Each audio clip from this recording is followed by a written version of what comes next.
Alors j'accueille maintenant Rémi Boquet, historien et président de l'association Les Amis de la Culture de Doulan, qui va nous parler d'un sujet éminemment moderne et entre-deux-guerres, qui est l'introduction du cinéma, et puis donc évidemment la nécessité de construire, de décorer les cinémas avec le cas du cinéma Le Picardie, avec un Y à l'anglo-saxonne, un joyau art déco au cœur d'Amiens.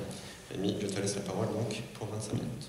Merci beaucoup, cher François. Alors, je vais être un peu différent parce que je vais être debout. Je suis enseignant en lycée, donc j'ai l'habitude de faire mes cours debout.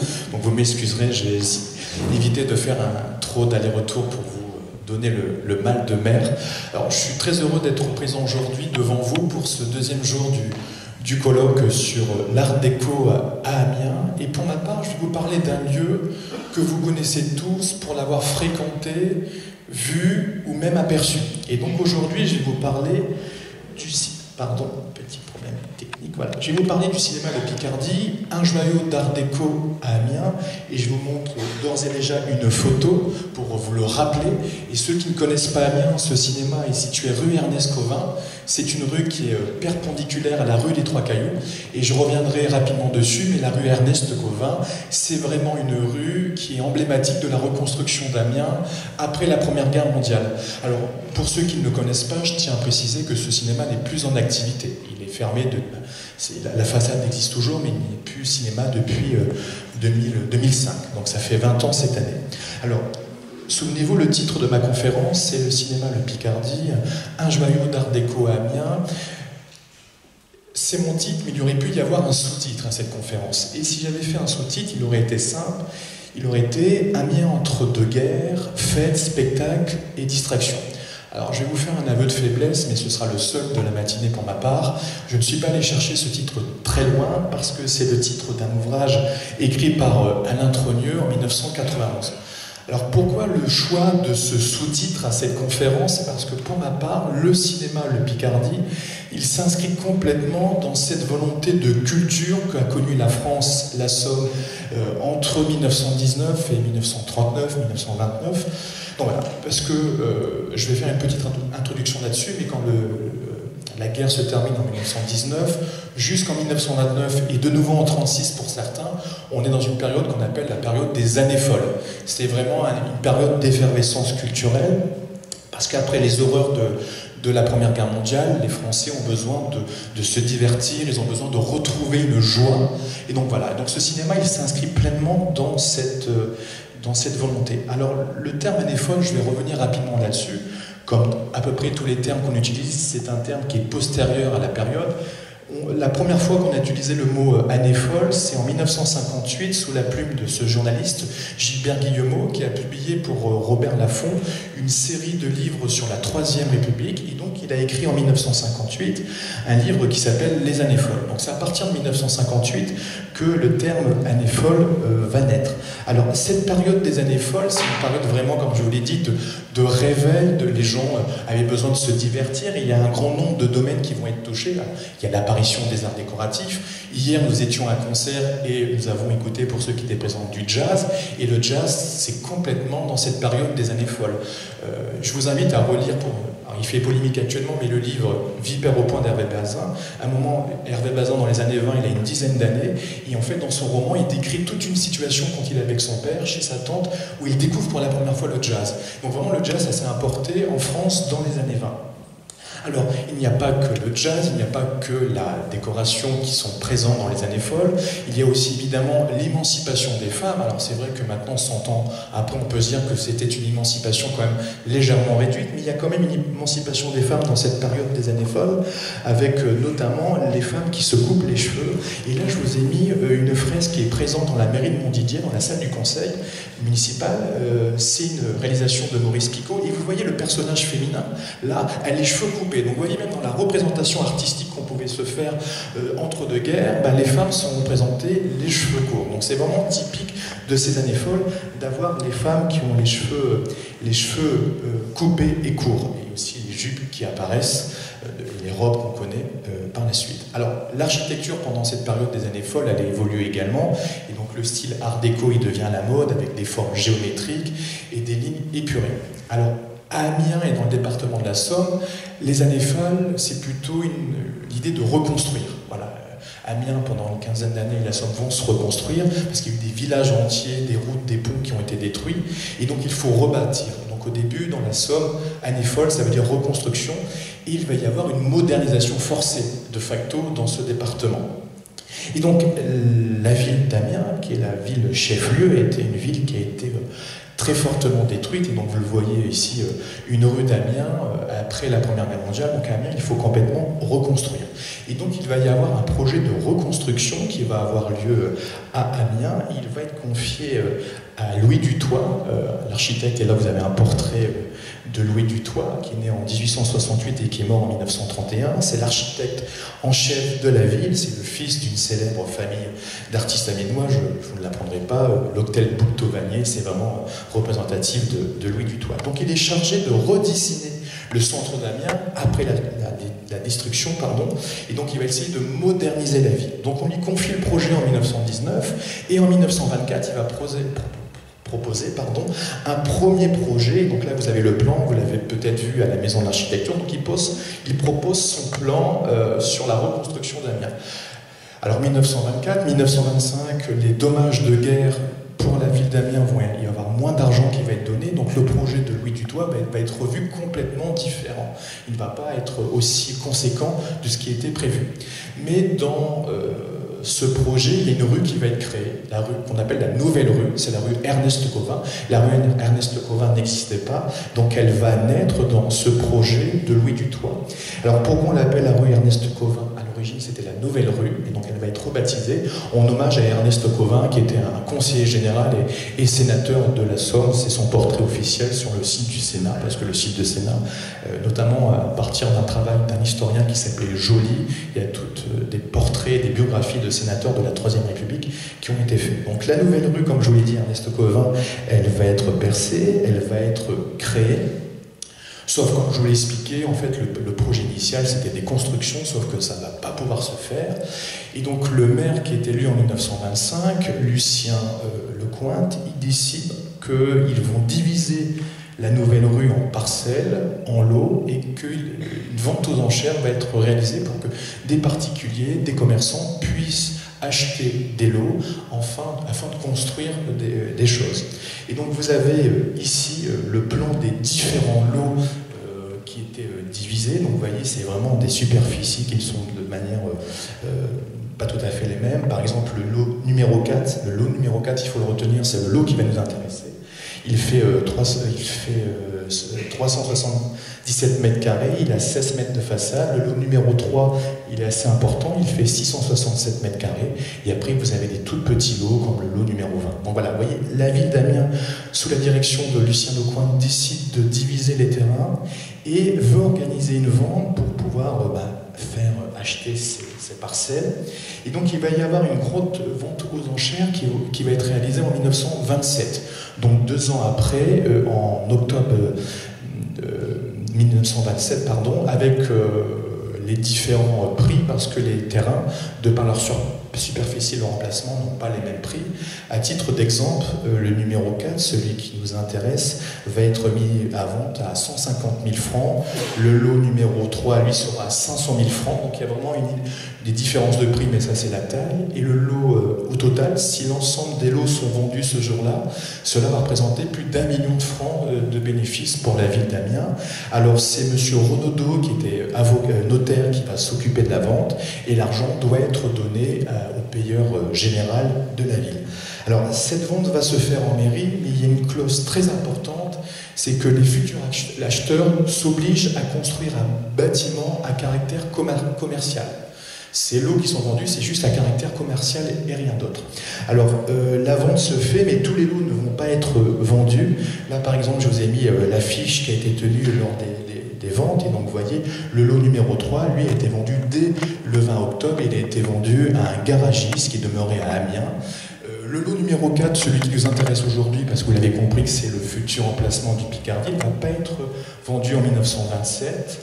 Et à titre d'exemple, le lot numéro 20 ne sera pas vendu avant 1958. Donc vous voyez, il y a vraiment des différences dans l'achat. Mais la grande majorité sont vendus lors de cette vente.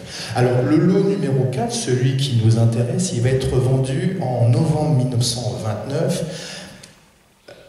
au prix de 152 000 francs, 2 000 francs de plus que le prix de base lors de la vente de 1927, et il va être vendu à un certain, comme vous l'avez pu le voir, Élie de Pesquet, qui est né à Antibes en juillet 1905 et qui demeure à Paris dans le 7e arrondissement, 11 rue du Bourbonnais. Alors Élie de Pesquet, je pourrais vous en parler pendant des heures, mais je suis limité en temps parce que c'est une personnalité assez étonnante. Alain Trogneux va publier prochainement un livre sur le cinéma et Amiens, et il parle dans son livre de façon un peu plus détaillée la vie d'Élie de Pesquet, qui s'est notamment illustré pendant la Seconde Guerre mondiale comme espion. Voilà, donc c'est une personnalité assez intéressante. Alors il achète le lot numéro 4 en 1929, et dès le début, il explique à la ville d'Amiens qu'il veut en faire un cinéma. Vous avez, alors là, par exemple, vous avez le document qui explique la vente entre la ville de l'Amiens et monsieur de Pesquet, et vous le voyez dans la clause du contrat, il est déjà stipulé que pour l'exploitation d'un cinéma. Donc la ville sait que Élie de Pesquet veut faire un cinéma. Alors il y avait, en plus de faire un bâtiment commercial, il y avait une deuxième clause importante qu'il faut prendre en compte que la ville imposait. Il fallait que le bâtiment soit terminé et inauguré 2 ans après l'achat. Ils avaient 6 mois pour commencer les travaux, et 2 ans, les travaux devaient être terminés. Donc nous sommes en 1929, donc si nous calculons bien, en 1931, un cinéma doit sortir de terre à Amiens. Sauf qu'en 1931, qu'est-ce qui se passe? Il n'a rien. Ni en 1932, j'ai juste oublié de vous dire, pardon, que Élie de Pesquet, c'est vraiment un spécialiste des cinémas parce qu'il était propriétaire du Normandie à Alençon. C'est vraiment un homme qui a vraiment construit et dirigé des cinémas. Il était déclaré sans profession, mais il était vraiment à la tête d'un empire de cinéma. Et d'autant plus que la ville d'Amiens n'était pas sans cinéma. Lorsque de Pesquet propose à la ville, il y avait 4 cinémas à Amiens dès 1919. Et là, vous avez l'Alhambra, qui est l'un des cinémas les plus emblématiques et qui était situé rue de l'Ambre à Amiens. Donc 1931, il ne se passe rien, il ne se passe rien non plus en 1932, et ce qui va aboutir à ce que le maire d'Amiens a dit l'affaire de Pesquet. Donc vous voyez, ça va vraiment déclencher quelque chose entre la ville, monsieur de Pesquet, les architectes et les commerçants qui avaient construit des bâtiments et qui avaient respecté les règles, parce que la ville d'Amiens va commencer un procès à l'égard d'Élie de Pesquet parce qu'il n'a rien fait, il n'a pas respecté les clauses du contrat. D'autant plus que le maire, en 1932, et là vous avez un courrier qui nous l'explique, il a été saisi par une pétition de la part des commerçants face à ce terrain vague qui faisait un peu tâche, face à tous ces commerces qui étaient en train de se construire dans la rue Ernest Covin. Donc on va obliger entre 32 et 35 à Élie de Pesquet d'avancer.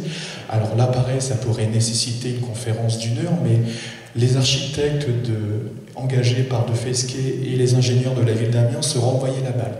Il y a eu toute une polémique dans les courriers qui sont présents aux archives municipales de problèmes sur par rapport à l'eau et à l'éclairage, en fait.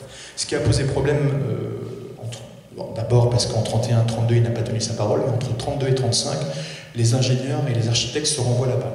Mais en 1935, on l'oblige vraiment à commencer, il y a un accord qui est trouvé, donc les travaux commencent en 1945. 35, pardon, j'ai dit 65, pardon, oui, en effet. Donc, excusez-moi, donc les travaux vont commencer en 1935, et donc il va engager 2 architectes. Le premier, c'est Paul Dubreuil, qui est un architecte français, qui est né en 1890 dans le 6e arrondissement à Paris, qui est mort en 1978. Il avait été admis à l'école des Beaux-Arts en 1907, il était diplômé en 1921, et donc il va avoir un cabinet à partir de 1930 à Paris, dans le 6e arrondissement, et c'est le fils de Jacques Dubreuil, qui était lui-même architecte. Et donc, il est notamment connu pour notre Picardie, mais il est aussi connu pour un autre cinéma qui a des points communs avec le Picardie. C'est un cinéma parisien qui s'appelle le Secreton Palace, alors qui lui est beaucoup plus grand que notre Picardie, parce qu'au-dessus du cinéma, il y a des logements. Et vous voyez là ici les vitres de forme ronde, on les retrouvera sur le Picardie. Donc il engage M. Dubreuil et un deuxième architecte que vous connaissez plus. C'est Pierre-Joseph Erdebeau, qui est un architecte qui est né à Amiens en 1902, il va mourir en 1987. Il a commencé ses études à l'école des Beaux-Arts de Paris en 1922, il va être diplômé en 1929, il va s'installer à Amiens. Il va occuper différents postes, notamment le poste d'architecte en chef du département de la Somme, architecte des bâtiments civils et même chef adjoint au ministère de la Reconstruction. Et on lui doit notamment, en plus du Picardie, de la cité administrative que vous connaissez tous, qui est un bâtiment situé près de La Haute-Oie. Donc voilà, donc deux architectes. Et donc nos deux architectes, ils vont réaliser notre fameuse façade. Vous voyez, par rapport au cinéma réalisé par Dubreuil, on retrouve ces points communs là. Et là, on est typique dans une architecture art déco qu'on appelle une architecture de paquebot. Je reviendrai dans quelques instants sur ce qu'est l'architecture de paquebot. Et vous voyez, ils ont réalisé une façade avec des briques stylisées de 2 étages qui est quand même assez atypique. On a des briques orange et des pierres avec le mot cinéma qui est écrit sobrement. Il n'y a pas le nom Picardie qui est écrit, mais juste le mot cinéma. Le cinéma est un mot qui est attiré. Comme je vous l'ai dit, c'est vraiment un style de paquebot, c'est vraiment très moderniste, et il y a vraiment la verticalité qui est très présente à la fois au milieu et sur les côtés, et vraiment des lignes géométriques qui sont vraiment très dominantes et qui est typique de l'architecture art déco. Alors le style paquebot, c'est un style dans l'art déco qui a été très populaire entre 1930 et 1937. Donc vous voyez, notre cinéma date de 1935, donc il est vraiment dans cette période du paquebot. Alors le paquebot, c'est un style vraiment assez sobre et épuré, avec vraiment de longues lignes horizontales, souvent des hublots, parce qu'en fait ça s'inspire de l'architecture des transatlantiques, parce que dès les années 1890, les transatlantiques ont été à la mode. 1912, le naufrage du Titanic leur donne un petit coup de mou, mais dans les années 30, il y a de nouveau une effervescence dans les transatlantiques. En 1929, la compagnie, la White Star Line, qui était la compagnie propriétaire du Titanic, avait voulu ressortir un paquebot avec ses formes très rondes. Et donc, à titre d'exemple, un autre cinéma et théâtre français qui est de style paquebot, c'est à Poitiers, pardon. Voilà, vous avez là aussi un théâtre qui est un peu plus tardif que le Picardie, mais qui lui aussi, c'est à Poitiers, c'est l'ancien théâtre municipal, qui est lui aussi de style paquebot. Donc les travaux commencent en 1935, vous comprenez qu'il va prendre un peu de retard parce que l'inauguration ne se fait qu'en 1942. Vous voyez, les travaux commencent en 1935, l'inauguration est en 1942, et c'est le 10 décembre 1942, l'inauguration. C'est une salle de 1500 places, mais en fait, l'occupation, déjà, est un contexte compliqué pour une inauguration, mais en plus, il va être inauguré 15 jours avant l'attentat du Royal. Le Royal, c'était un lieu emblématique d'Amiens pour les Allemands pendant l'occupation. Là, c'est la rue Ernest Covin. Vous faites quelques pas, vous êtes face au Picardie. Là, c'est là où il y a anciennement André, là où il y avait les futurs garages. Donc, vous voyez, en 1942, dans la rue Ernest Covin, il y a ce fameux cabaret qui est lieu pour la vie allemande. Et il va y avoir un attentat 15 jours après l'inauguration du Picardie, ce qui est quand même dans un contexte. Alors c'était un attentat qui a fait 33 morts chez les Allemands et qui a été réalisé par les FTP. Il y a notamment 3 Amiénois qui sont à l'origine de cet attentat. André Laloux qui va mourir en 2006, Jules Brideau dont le surnom était Michel, et Émile Baheu. Le jour de l'inauguration du cinéma, c'est un film de propagande commandé par Vichy qui va être visionné. C'est le film qui s'appelle Le voile bleu de Jean Stilly. C'est un film avec Gaby Morlet. Je pense que Gaby Morlet, vous la voyez tous, c'est l'une des actrices les plus importantes de la période de la Seconde Guerre mondiale et d'après la Seconde Guerre mondiale, parce que malgré tout, elle a eu une relation amoureuse jusque dans 1971 avec un ancien officier allemand, et ça va être l'une des actrices importantes de l'après-guerre.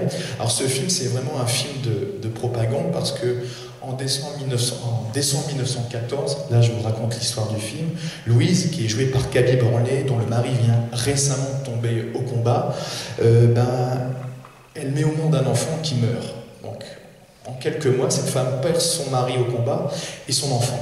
Et donc elle décide, parce qu'elle ne peut pas donner d'amour à son fils et qu'elle n'a plus son mari, elle décide de s'engager pendant la Première Guerre mondiale pour aider des familles dont les parents sont morts ou sont blessés ou emprisonnés, pour pouvoir que les enfants reçoivent de l'amour. Oui, c'est vraiment le film patriote tel qu'on les aimait pendant l'occupation, la mère de famille qui décide de se consacrer sa vie aux enfants.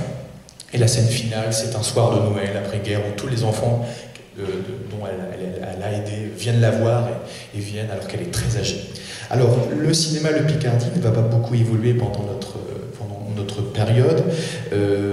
Il va fermer, alors il va changer de nom dans les années 80, il va s'appeler le Picardie Gaumont, parce qu'il va être acheté par Gaumont, et il va fermer, comme je l'ai dit, en 2005.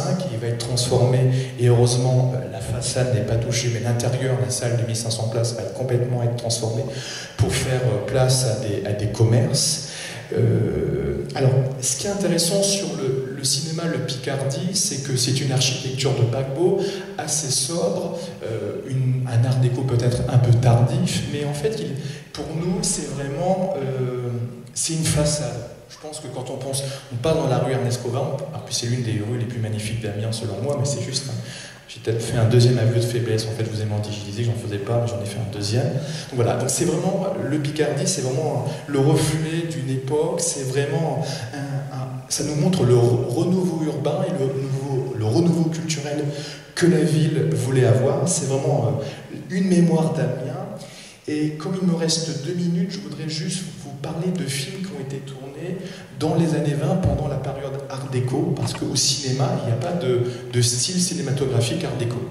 Il y a des genres, comme La République de Weimar a vu un cinéma très prolifique, mais pendant les années 20, il n'y a pas de style Art déco pour le cinéma. Et il y a des films qui vont s'imprégner d'Art déco. Là, vous avez un film de 1929, un film de Marcel L'Herbier, qui s'appelle L'Inhumain.